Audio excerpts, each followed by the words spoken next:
Okay,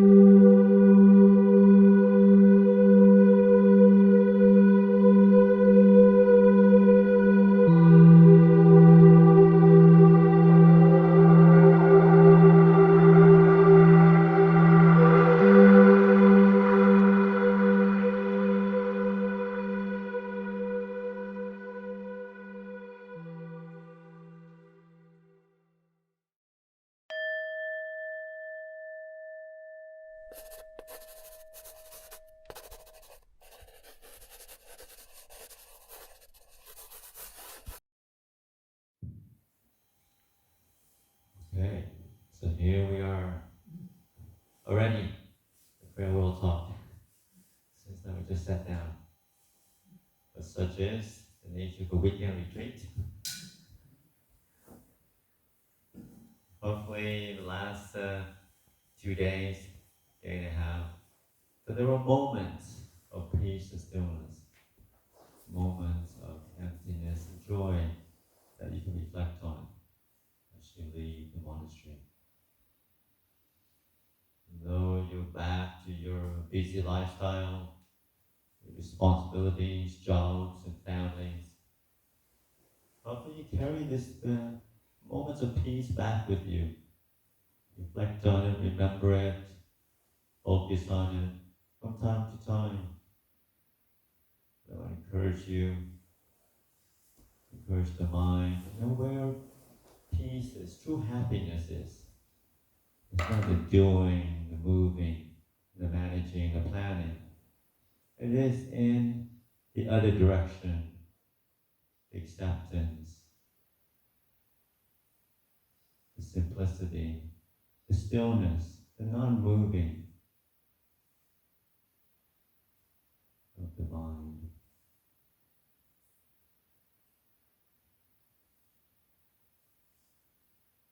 It's not through having more that true happiness arises. It's making do with what is here, inclining towards simplicity and stillness. So the mind is truly happy.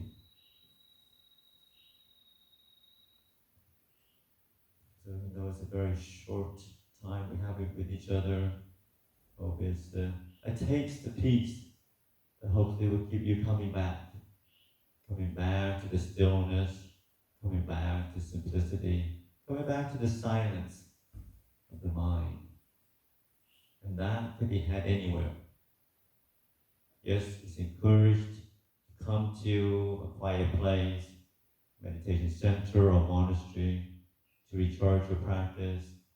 But if that's not feasible, then you focus and practice in your daily life to continue that, to keep it steady and consistent.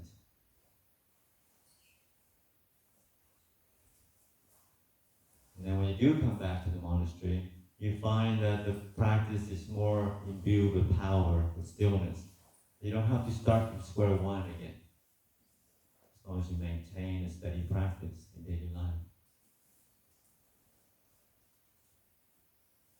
But also, as you remember, I always encourage people to manage your expectation when you leave. As soon as you leave the gate, start driving your car to Weissman's Ferry. It's not going to be peaceful. You can't expect them to be that way. The peace is inside you. The world outside is not always so peaceful. And that's fine. It is what it is. As practitioners, we don't fight with that. We flow along where we can.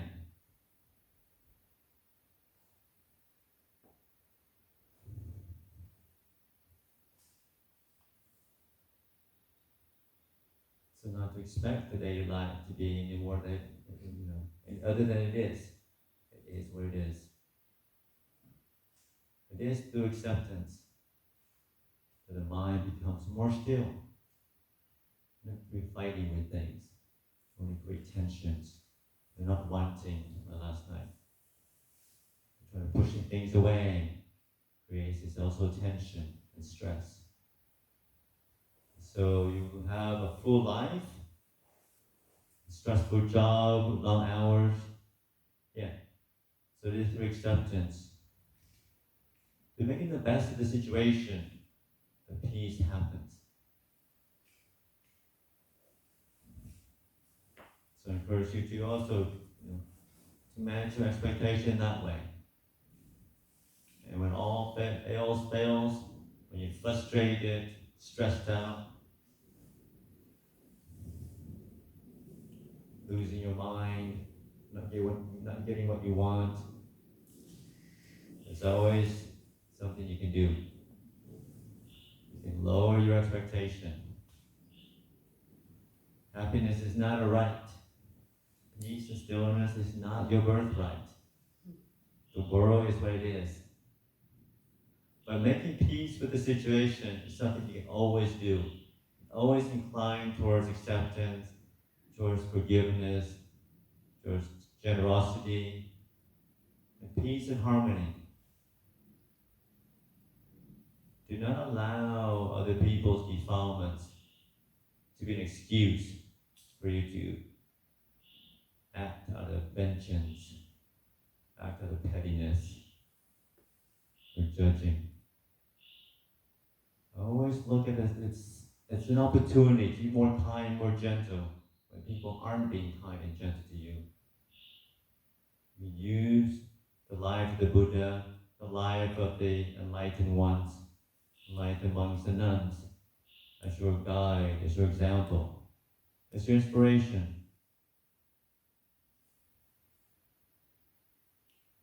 The beautiful teaching of the Buddha, the similar to Saul, that's forever engraved in my head, my mind.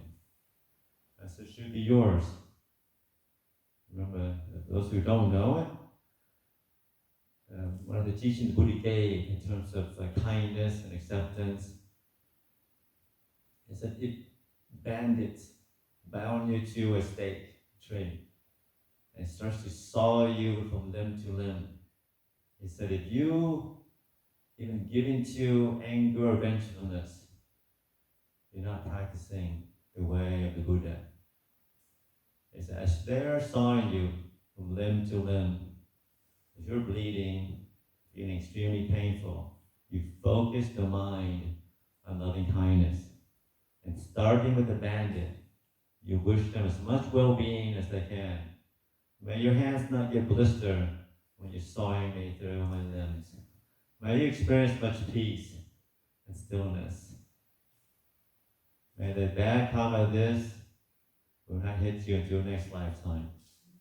Whatever it is that you can muster up and wish them well. Because at the end of it, it's not the body that is important, it's the mind. And it's through practice that we can be peaceful, even in an extreme situation like that. The Buddha said, it's not possible, I would not have taught you, but it is possible. So therefore, I am teaching you this. And we all have the potential through training, through persistence, to focus the mind, no matter what the external circumstances. And just to know that that is a possibility, that's a potential, it's huge, really empowering. Our salvation doesn't lie in a God or something out there. Our salvation, our happiness, our peace lies within us. We are the owner of our action, the heir to our action. So we are our own Savior, each and every one of us. As long as we turn the mind towards that way, as long as we always incline towards peace and stillness, to acceptance, and through the training of the mind, it is possible to transcend suffering in all its forms, truly. But it takes practice, it takes dedication. Like the reading this morning may not happen in 1, 2, 3, 100, 1,000 lifetimes. But it will happen if you don't give up, if you persist, you keep on walking one step at a time, one moment at a time. And I always remind people, it doesn't matter how long the path is. It is the path that is beautiful in the beginning, beautiful in the middle, and beautiful in the end. So it's a path that brings peace and happiness to ourselves and others. So why wouldn't we walk that path? Why wouldn't we stay on it? Straight up the path, just asking for suffering and trouble. Staying straight up the path of restraint, harmlessness, of stillness and wisdom. It's just silly. Yes, we may not be in the freeway to Nibbana, but it doesn't matter. The bumpy road, just like the one that we have on the 16 kilometer that you go here, it's fine. Just have to travel slowly, steadily, carefully, and eventually you get there. Yes, nice to have a nice big four-wheel drive, speed through, not necessary. You can have a beat-up two-wheel Corolla that steadily goes, you still get there. As long as you don't give up, as long as you don't get distracted, as long as you don't stop. But you have to want to start on the path. You have to want to stay on it all the way to the end. But hopefully, as a community, we're supporting each other.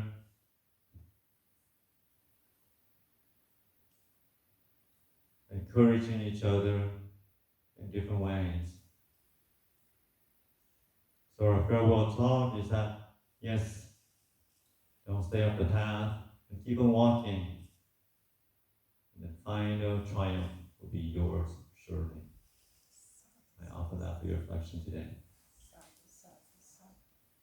Before we turn off the mic, I want to bring attention and gratitude and appreciation to all the volunteers, obviously, who made this happen. Mari organized it and managed the retreat.